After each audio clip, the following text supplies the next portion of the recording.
when Yosef argued with them about what they did, supposedly, right? What is his claim? This is his claim. Listen carefully. Lama shilamtem ra'a tachat tova.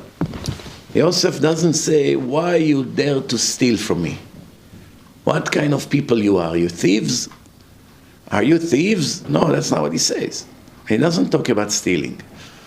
He goes directly to a different blame. He's blaming them for being ungrateful. He doesn't talk about stealing. What does he say? Lama shilamtem ra'a tachat tova. From here we learn, like I always tell you, that the Torah is a school for life. And every verse is a school for life. And we learn so much from it. We learn a lot from it. And it's very interesting because Yosef does not talk about stealing. He talks about being ungrateful. From here we learn that to be ungrateful is worse than to be a thief. Worse. Because Yosef wants to make a big case against them. He doesn't want to make a small case. Right? If someone committed 2 sins and you want to show him as a bad person, you will choose the worst sin or the light sin. You're going to go for as much as you can, just like every prosecutor. If someone stole $100 from a restaurant, but then he shot someone, they care about the $100, they care about the shooting. That's 20 years in prison. Stealing, what is it going to be? 2 months working in a hospital or something? They always go for the highest accusation. So we just learned something that not that many people understand the severity of it. Many people will not dare to steal. I'm religious, I'll never steal. Look, my credit is perfect, I don't have late payments, I always pay on time. There's not one person in the world can claim I ever stole from him. Yeah, very nice, beautiful. That's the way every person should be, Jews and non-Jews. Even non-Jews not allowed to steal. I said many times, for Gentiles it's a death penalty to steal. It's mamash serious. Jews have to pay double. They stole 100, they have to pay double. They stole 1,000, they have to pay double. That's it. So what do we see from here? It's very, very interesting that to be an ungrateful person, not that many people pay attention not to be. Almost every person has somewhat of ungratefulness in his life, in his lifestyle. Ungratefulness to his teachers, to his parents, brothers and sisters. Could be friends, neighbors. Could be many, many people. Who knows what is the cause of ungratefulness? What caused such a thing? It's obviously a bad trait, right? It's a defective personality trait. But what really caused it? You know, like for instance, jealousy. What's the source of jealousy? Source of jealousy is lack of faith in Hashem. You don't have emunah in Hashem, that's why you're jealous with what people have. If you have emunah, you know Hashem knows what He's doing, and everybody gets what's good for him. What's the source of anger? Why people get angry? What causes people to get angry? Ego. There could be few sources. One, ego. One, also lack of faith. He doesn't understand that Hashem runs the world. If he knew it, he wouldn't get angry. Hashem did it to me. What do you want from him? What's the source of stinginess? Lack of faith. Lack of faith in Hashem. No bitachon, no confidence in Hashem. What's the source of laziness? What's the source of laziness? Also no faith in Hashem. I'll tell you why. Let's say your nature is to be lazy. You're just a bum. In Hebrew it's called harovetz. You like to be rovetz. You know what rovetz mean? Like the lion in a zoo? You come in 20 years, every time you see him, he's in the same situation, on a rack there, in the Bronx Zoo.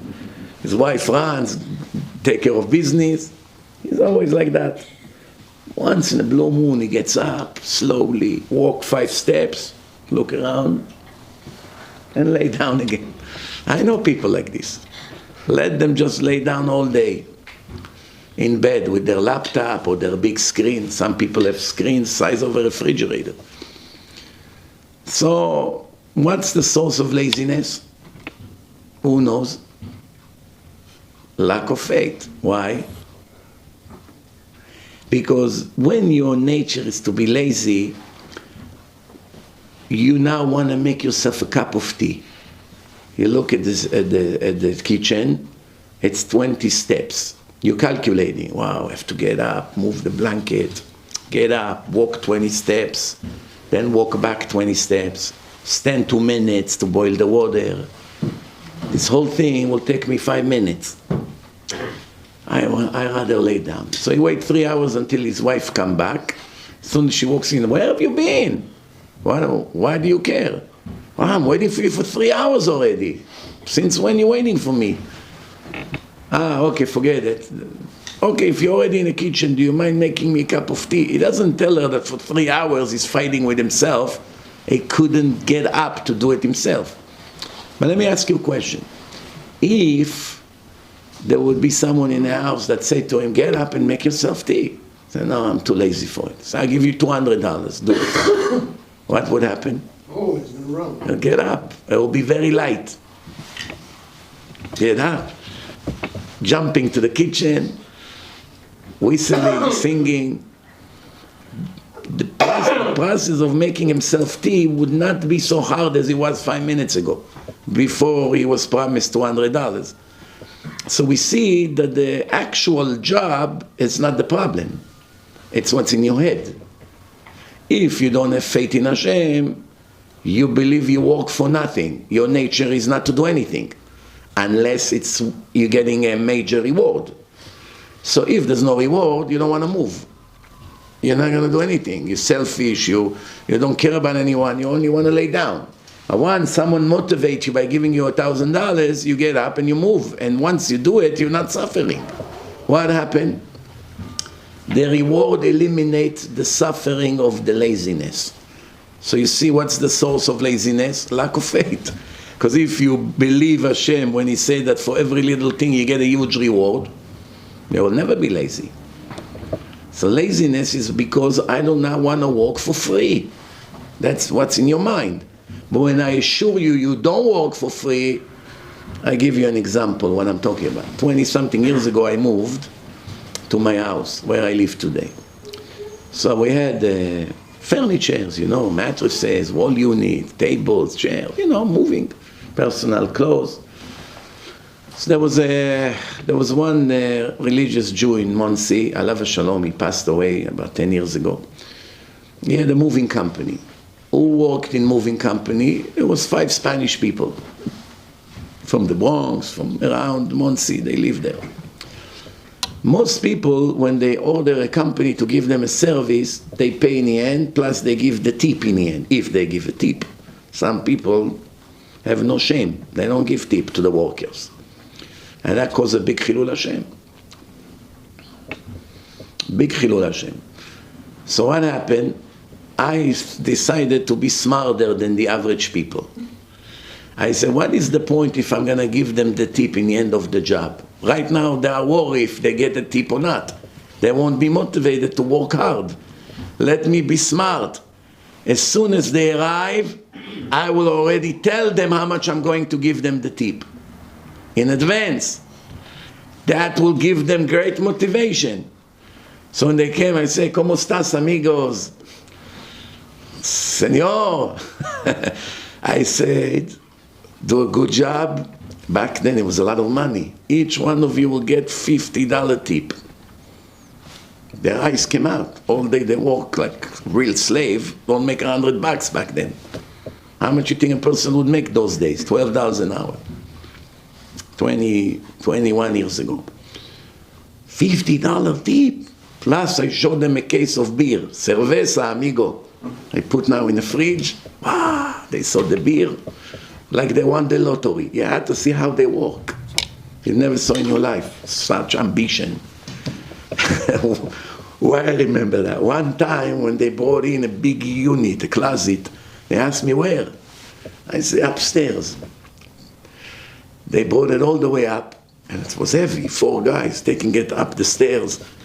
And my wife kept saying, no, that's not there, that should be in this room. No problema, senora. Tak, tak, tak, tak. You know how they did run? Now imagine if I didn't do what I did. What faces they would make, what attitude they would give me. Oh no, señor, ¿qué pasa? So what do you see? It's all about motivation. De Niro give the amigos motivation. Every person is like this in the world. You give them motivation, something they like. Money, beer, both. Some people want compliments. This is people from the previous generations that when you give them a compliment, they're so happy. Today people want money, they don't want compliments. Ask most workers, you like a nice compliment or you want extra cash? Save the compliment for your child, count the cash. Tov, Rabotai, so what we learn? To be ungrateful is actually worse than to be a thief.